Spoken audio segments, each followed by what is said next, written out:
Hello दोस्तों, आज हम आपके साथ शेयर कर रहे हैं सुपर टेस्टी एंड क्रिस्पी मीठे सेव की रेसिपी, जो कि बनाना बिल्कुल आसान है। और एक बार बना करके ना आप इन्हें महीने भर तक आराम से स्टोर करके भी रख सकते हैं। और ये बच्चों से लेकर बड़ों तक सबको ना बहुत ज़्यादा पसंद भी आते हैं। तो देर किस बात की, चलिए देख लेते हैं कि इन्हें बनाना कैसे है। इन्हें बनाने के लिए सबसे पहले यहाँ पर हम लेते हैं बेसन। और बेसन ना आप किसी कटोरी या कप से नाप कर लीजिएगा।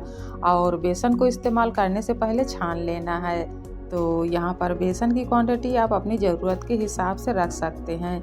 एक कटोरी बेसन के लिए हमें चाहिए होगा एक कटोरी गुड़। तो जितना आप बेसन ले रहे हैं ना उतना ही गुड़ लीजिए। और गुड़ को ना इस तरीके से छोटे छोटे टुकड़ों में तोड़ लीजिए। इससे क्या होगा कि गुड़ को मेल्ट होने में आसानी होगी और ये जलेगा नहीं।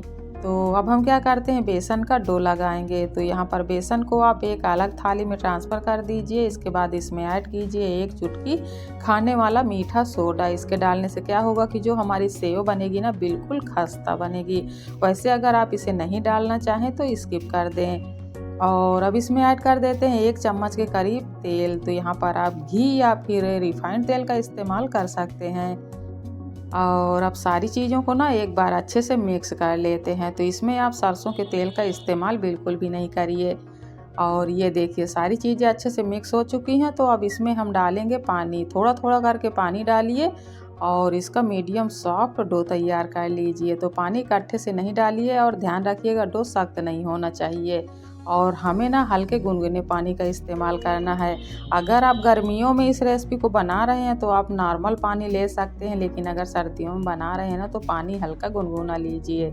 और ये देखिए बिल्कुल परफेक्ट डो तैयार हो गया है। तो हम क्या करते हैं, इसकी 4 बड़ी बड़ी लोइयाँ काट लेते हैं और इन्हें सिलेंडर के आकार में तैयार कर लेते हैं कुछ इस तरीके की। अब चलते हैं अगले प्रोसेस पर। तो सेव बनाने के लिए हम मशीन का इस्तेमाल कर रहे हैं। इसे ना तेल लगा करके पहले अच्छे से ग्रीस कर लेते हैं। तो अगर आपके पास मशीन ना हो तो आप पॉलीथीन में डो को भर करके आराम से सेव बना सकते हैं। अब सेव बनाने के लिए ये स्टार वाली जाली का इस्तेमाल करेंगे, इससे ना सेव बढ़िया बनेगी। और अब इसमें जो हमने डो तैयार करके रखा हुआ है ना बेसन का, उसे भर देते हैं। इसके बाद सेव बनाते हैं। तो इस तरीके से ना सेव बनाना आसान हो जाता है। और ये देखिए बिल्कुल परफेक्ट सेव है, इससे ज़्यादा पतला नहीं बनाएं। अब हम क्या करते हैं, चलते हैं गैस की तरफ। और यहाँ पर तेल ना हमारा गरम हो चुका है। मीडियम गरम तेल में ही आप सेव को पकाएं। ज़्यादा तेल गरम हुआ ना तो सेव अच्छे से फूलेंगी नहीं।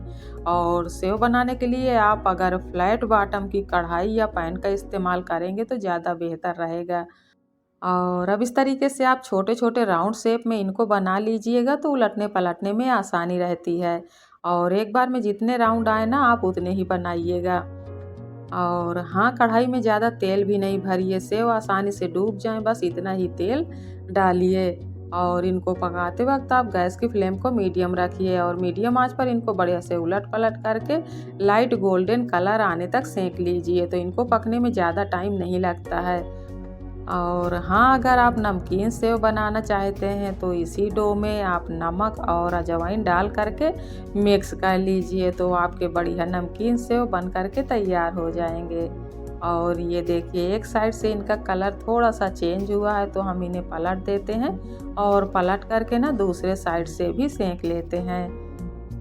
तो ये देखिए दोनों साइड से ये बढ़िया से सेक चुके हैं और बिल्कुल परफेक्ट कलर आया है। ध्यान रखिए हमें इससे ज़्यादा डार्क नहीं करना है। जब आप मीडियम आंच पर इन्हें पकाते हो ना तो ये बढ़िया से फूल आते हैं और बिल्कुल खस्ता बनते हैं। तो इन्हें हम छन्नी में निकाल लेते हैं और इसी प्रोसेस से बाकी बचे हुए सेव भी बना करके तैयार कर लेते हैं। तो ये देखिए दोस्तों, यहाँ पर हमारे सारे सेव बन करके रेडी हो गए हैं। और ये देखिए बिल्कुल परफेक्ट बने हैं। तो यहाँ पर अब हम क्या करते हैं, इनको ना छोटे छोटे टुकड़ों में इस तरीके से तोड़ लेते हैं। और आप देख सकते हैं कितने आसानी से टूट रहे हैं, बिल्कुल खस्ता बने हैं। तो ये देखिए सारे सेव को मैंने इस तरीके से तोड़ करके तैयार कर लिया है। अब ना इनकी क्वांटिटी ज़्यादा है तो हम इन्हें 2 भाग में डिवाइड कर लेते हैं। और अगर आपके पास कढ़ाई बड़ी है तो आप एक बार में भी सारे सेव बना सकते हैं, कोई दिक्कत नहीं है। और ये देखिए जिस तरीके से हमने सेव को ना 2 भाग में डिवाइड किया, उसी तरीके से गुड़ भी हम 2 भाग में डिवाइड कर लेते हैं। तो यहाँ पर हम गुड़ को भी हाफ हाफ कर लेंगे, इससे ना हमें बनाने में आसानी होगी। और अब क्या करते हैं, चलते हैं गैस की तरफ, लेते हैं एक पैन और इसमें ना सबसे पहले हम थोड़े से तिल को डाल करके रोस्ट कर लेते हैं।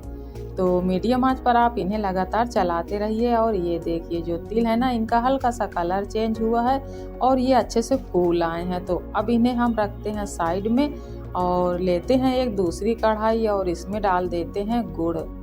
तो गुड़ हमारा जले नहीं, इसलिए आप इसमें 1 चम्मच पानी डाल दीजिए। ज़्यादा पानी नहीं डालिएगा, नहीं तो इसको जलाने में टाइम लगेगा।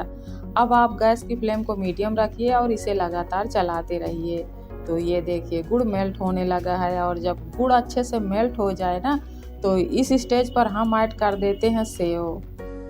और सेव को डाल करके ना गुड़ में अच्छे से मिक्स कीजिए ताकि सभी पीसेस में गुड़ चिपक जाए। तो दोस्तों यहाँ पर आप गुड़ ना अच्छे क्वालिटी का इस्तेमाल कीजिए, क्योंकि गुड़ में काफ़ी सारी अशुद्धता होती है। और ये देखिए सेव के सभी पीसेस में गुड़ अच्छे से कोट हो चुका है। तो इस स्टेज पर ऐड करेंगे तिल। 2 से 3 चम्मच तिल डालिए और इसको डाल करके एक बार फिर अच्छे से मिक्स कर लेते हैं। और जब यहाँ पर जो सेव है ना, इनमें तार बनने लगे ना, यानी जो गुड़ जमने की कंसिस्टेंसी में आ जाए ना, तो आप गैस को बंद कर दीजिए।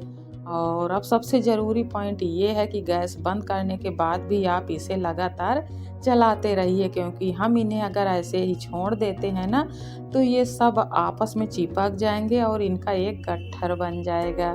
तो अब आप लीजिए कांटा और सबसे पहले स्पैचुला में जो मिश्रण लगा हुआ है गुड़ का ना, उसे साफ कर लीजिए। इसके बाद हल्के हाथों से ना आप इन्हें अलग करते रहिए इस तरीके से। तो इस काम में आपको सिर्फ 1.5 से 2 मिनट लगेगा, क्योंकि ये बहुत जल्दी से ड्राई हो जाते हैं। और ये देखिए सेव हमारे रेडी हो गए हैं और अब हम इन्हें क्या करते हैं, एक अलग थाली में ट्रांसफ़र कर देते हैं। इसके बाद सेम प्रोसेस से हम इसी कढ़ाई में ना बाकी बचे हुए सेव भी तैयार कर लेते हैं। तो दोबारा से आप इसमें गुड़ डालिए, गुड़ जले नहीं इसलिए पानी डाल दीजिए सिर्फ 1 चम्मच। अच्छे से मिक्स कीजिए और जब गुड़ बढ़िया से मेल्ट हो जाए ना, तो आप इसमें सेव डालिए और मीडियम आंच पर इनको लगातार चलाते हुए गुड़ में अच्छे से कोट कर लीजिए। और जब सीरा में तार बनने लगे ना, तब आप गैस को बंद कर दीजिए। तो ये लीजिए दोस्तों, यहाँ पर हमारे बेसन और गुड़ के बढ़िया क्रिस्पी और टेस्टी सेव बन करके तैयार हो गए हैं। और एक बार बना करके ना आप इन्हें लंबे समय तक स्टोर करके भी रख सकते हैं। तो जब मन करे कुछ मीठा खाने का, तो आप इन्हें ज़रूर से ट्राई करें और इन्जॉय करें। हम मिलते हैं आपसे फिर अगले वीडियो में, तब तक के लिए बाय।